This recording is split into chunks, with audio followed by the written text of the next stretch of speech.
Hello everyone. అందరూ బాగున్నారా? నేనైతే చాలా బాగున్నానండి.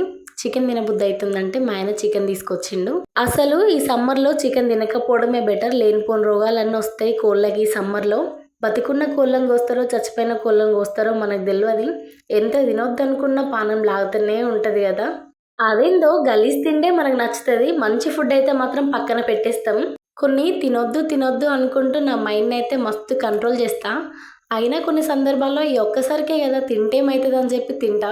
అంతేనండి, తినొద్దు తినొద్దు అనుకుంటాం కానీ ఏదో ఒక సందర్భంలో తింటూనే ఉంటాం. అయినా నచ్చిన ఫుడ్‌ని అవాయిడ్ చేయడం అంటే ఫుల్ కష్టం కదా ఎవరికైనా. నాకైతే ఫుల్ కష్టం. ఏం చేస్తాం, ఇక అలవాటు పడ్డ పానం అంగడంగడి. అంతే కదా, మీరేమంటారో కామెంట్ చేయండి. ఇక నేను చేసే చికెన్ ప్రాసెస్ ఏంటంటే ఆయిల్‌లో మసాలా ఐటెమ్స్ అన్నీ ఉంటే వేస్తా. కానీ ప్రెజెంట్ నా దగ్గర లేదు. అందుకే గరం మసాలా యాడ్ చేసిన. స్టార్టింగే గరం మసాలా యాడ్ చేస్తే చికెన్ ముక్కకు పట్టి చికెన్ ఇంకా టేస్ట్ బాగుంటుంది. Please subscribe.